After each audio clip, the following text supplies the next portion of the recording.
La Bible en un an, le 4 avril, le livre de Deutéronome, chapitre 25, verset 11, au chapitre 27, verset 26, le livre des psaumes, chapitre 76, verset 1 à 13, le livre des proverbes, chapitre 11, verset 31, l'épître aux Hébreux, chapitre 11, verset 1 à 19.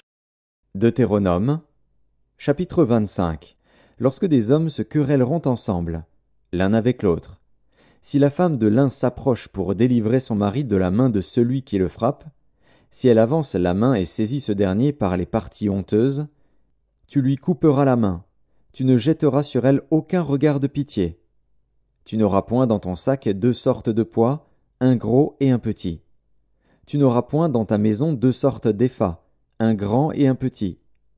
Tu auras un poids exact et juste, tu auras un épha exact et juste, afin que tes jours se prolongent dans le pays que l'Éternel, ton Dieu, te donne. Car quiconque fait ces choses, quiconque commet une iniquité, est en abomination à l'Éternel, ton Dieu. Souviens-toi de ce que te fit Amalek pendant la route, lors de votre sortie d'Égypte, comment il te rencontra dans le chemin, et, sans aucune crainte de Dieu, tomba sur toi par derrière, sur tous ceux qui se traînaient les derniers, pendant que tu étais las et épuisé toi-même. Lorsque l'Éternel, ton Dieu, après t'avoir délivré de tous les ennemis qui t'entourent, t'accordera du repos dans le pays que l'Éternel, ton Dieu, te donne en héritage et en propriété, tu effaceras la mémoire d'Amalek de dessous les cieux, ne l'oublie point. Deutéronome, chapitre 26. Lorsque tu seras entré dans le pays que l'Éternel, ton Dieu, te donne pour héritage, lorsque tu le posséderas et y seras établi, tu prendras des prémices de tous les fruits que tu retireras du sol dans le pays que l'Éternel, ton Dieu, te donne, tu les mettras dans une corbeille, et tu iras au lieu que choisira l'Éternel, ton Dieu, pour y faire résider son nom. Tu te présenteras au sacrificateur alors en fonction, et tu lui diras : Je déclare aujourd'hui à l'Éternel, ton Dieu, que je suis entré dans le pays que l'Éternel a juré à nos pères de nous donner. Le sacrificateur recevra la corbeille de ta main et la déposera devant l'autel de l'Éternel, ton Dieu. Tu prendras encore la parole et tu diras devant l'Éternel, ton Dieu : Mon père était un Araméen nomade. Il descendit en Égypte avec peu de gens et il y fixa son séjour. Là, il devint une nation grande, puissante et nombreuse. Les Égyptiens nous maltraitèrent et nous opprimèrent, et ils nous soumirent à une dure servitude. Nous criâmes à l'Éternel, le Dieu de nos pères. L'Éternel entendit notre voix, et il vit notre oppression, nos peines et nos misères. Et l'Éternel nous fit sortir d'Égypte, à main forte et à bras étendus, avec des prodiges de terreur, avec des signes et des miracles. Il nous a conduits dans ce lieu, et il nous a donné ce pays, pays où coule le lait et le miel. Maintenant voici, j'apporte les prémices des fruits du sol que tu m'as donnés, ô Éternel. Tu les déposeras devant l'Éternel, ton Dieu, et tu te prosterneras devant l'Éternel, ton Dieu. Puis tu te réjouiras avec le Lévite et avec l'étranger qui sera au milieu de toi, pour tous les biens que l'Éternel, ton Dieu, t'a donnés, à toi et à ta maison. Lorsque tu auras achevé de lever toute la dîme de tes produits, la 3e année, l'année de la dîme, tu la donneras aux Lévites, à l'étranger, à l'orphelin et à la veuve, et ils mangeront et se rassasieront dans tes portes.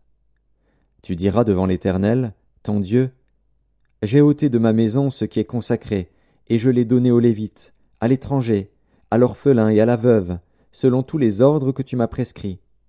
Je n'ai transgressé ni oublié aucun de tes commandements. Je n'ai rien mangé de ces choses pendant mon deuil. Je n'en ai rien fait disparaître pour un usage impur, et je n'en ai rien donné à l'occasion d'un mort. J'ai obéi à la voix de l'Éternel, mon Dieu, j'ai agi selon tous les ordres que tu m'as prescrits. Regarde de ta demeure sainte, des cieux, et bénis ton peuple d'Israël et le pays que tu nous as donné, comme tu l'avais juré à nos pères, ce pays où coule le lait et le miel. Aujourd'hui, l'Éternel, ton Dieu, te commande de mettre en pratique ces lois et ces ordonnances. Tu les observeras et tu les mettras en pratique de tout ton cœur et de toute ton âme. Aujourd'hui, Tu as fait promettre à l'Éternel qu'il sera ton Dieu, afin que tu marches dans ses voies, que tu observes ses lois, ses commandements et ses ordonnances, et que tu obéisses à sa voix. Et aujourd'hui, l'Éternel t'a fait promettre que tu seras un peuple qui lui appartiendra, comme il te l'a dit, et que tu observeras tous ses commandements, afin qu'il te donne sur toutes les nations qu'il a créées la supériorité en gloire, en renom et en magnificence, et afin que tu sois un peuple saint pour l'Éternel, ton Dieu, comme il te l'a dit. Deutéronome, chapitre 27. Moïse et les anciens d'Israël donnèrent cet ordre au peuple: Observez tous les commandements que je vous prescris aujourd'hui. Lorsque vous aurez passé le Jourdain pour entrer dans le pays que l'Éternel, ton Dieu, te donne, tu dresseras de grandes pierres et tu les enduiras de chaux. Tu écriras sur ces pierres toutes les paroles de cette loi lorsque tu auras passé le Jourdain pour entrer dans le pays que l'Éternel, ton Dieu, te donne, pays où coule le lait et le miel, comme te l'a dit l'Éternel, le Dieu de tes pères. Lorsque vous aurez passé le Jourdain, vous dresserez sur le mont Ébal ces pierres que je vous ordonne aujourd'hui de dresser, et tu les enduiras de chaux. Là, tu bâtiras un autel à l'Éternel, ton Dieu, un autel de pierre, sur lesquels tu ne porteras point le fer. Tu bâtiras en pierre brute l'autel de l'Éternel, ton Dieu. Tu offriras sur cet autel des holocaustes à l'Éternel, ton Dieu. Tu offriras des sacrifices d'action de grâce, et tu mangeras là et te réjouiras devant l'Éternel, ton Dieu. Tu écriras sur ces pierres toutes les paroles de cette loi, en les gravant bien nettement. Moïse et les sacrificateurs, les Lévites, parlèrent à tout Israël et dirent: Israël, sois attentif et écoute. Aujourd'hui, tu es devenu le peuple de l'Éternel, ton Dieu. Tu obéiras à la voix de l'Éternel, ton Dieu, et tu mettras en pratique ses commandements et ses lois que je prescris aujourd'hui. Le même jour, Moïse donna cet ordre au peuple. Lorsque vous aurez passé le Jourdain, Siméon, Lévi, Juda, Issachar, Joseph et Benjamin se tiendront sur le mont Garizim pour bénir le peuple. Et Ruben, Gad, Azer, Zabulon, Dan et Nephtali se tiendront sur le mont Ébal pour prononcer la malédiction. Et les Lévites prendront la parole et diront d'une voix haute à tout Israël: Maudit soit l'homme qui fait une image taillée ou une image en fonte, abomination de l'Éternel, œuvre des mains d'un artisan, et qui la place dans un lieu secret. Et tout le peuple répondra et dira: Amen. Maudit soit celui qui méprise son père et sa mère. Et tout le peuple dira: Amen. Maudit soit celui qui déplace les bornes de son prochain. Et tout le peuple dira: Amen. Maudit soit celui qui fait égarer un aveugle dans le chemin. Et tout le peuple dira: Amen. Maudit soit celui qui porte atteinte aux droits de l'étranger, de l'orphelin et de la veuve. Et tout le peuple dira: Amen. Maudit soit celui qui couche avec la femme de son père, car il soulève la couverture de son père. Et tout le peuple dira: Amen. Maudit soit celui qui couche avec une bête quelconque. Et tout le peuple dira: Amen. Maudit soit celui qui couche avec sa sœur, fille de son père ou fille de sa mère. Et tout le peuple dira: Amen. Maudit soit celui qui couche avec sa belle-mère. Et tout le peuple dira: Amen. Maudit soit celui qui frappe son prochain en secret. Et tout le peuple dira: Amen. Maudit soit celui qui reçoit un présent pour répandre le sang de l'innocent. Et tout le peuple dira: Amen. Maudit soit celui qui n'accomplit point les paroles de cette loi et qui ne les met point en pratique. Et tout le peuple dira: Amen.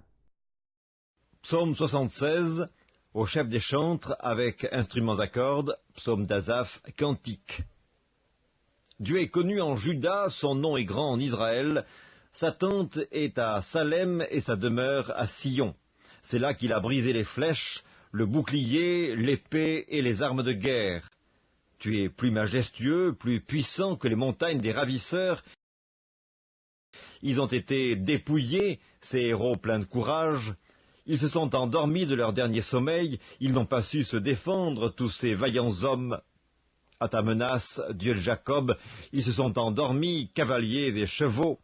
Tu es redoutable, ô toi, qui peut te résister quand ta colère éclate?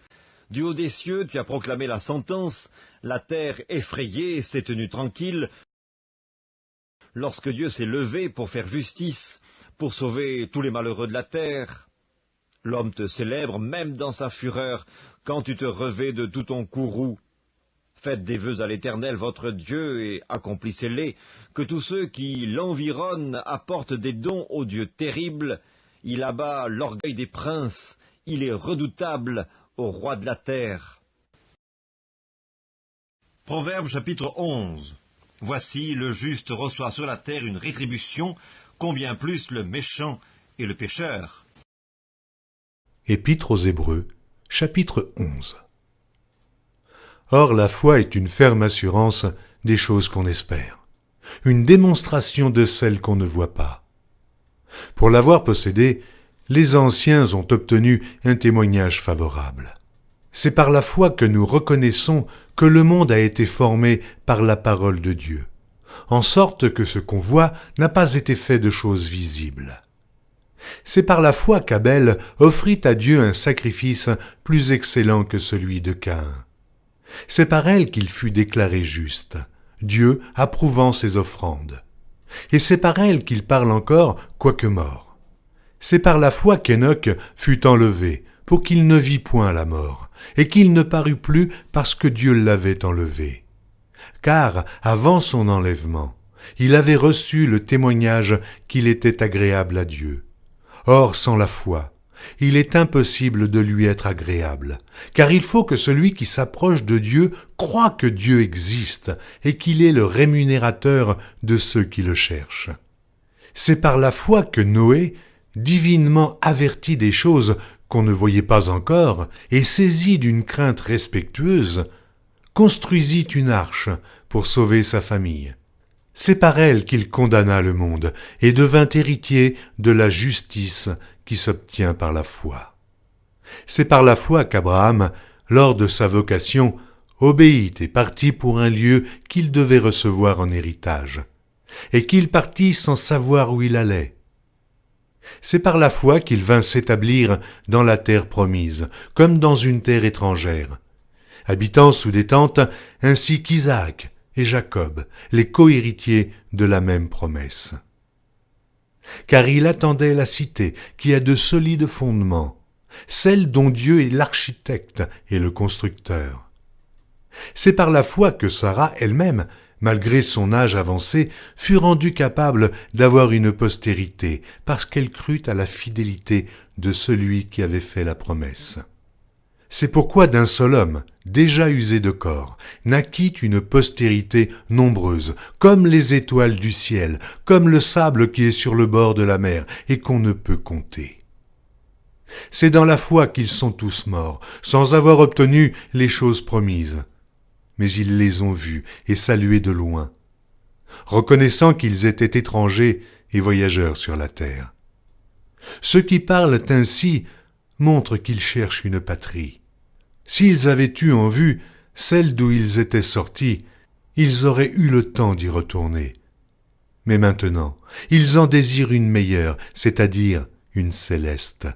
C'est pourquoi Dieu n'a pas honte d'être appelé leur Dieu, car il leur a préparé une cité.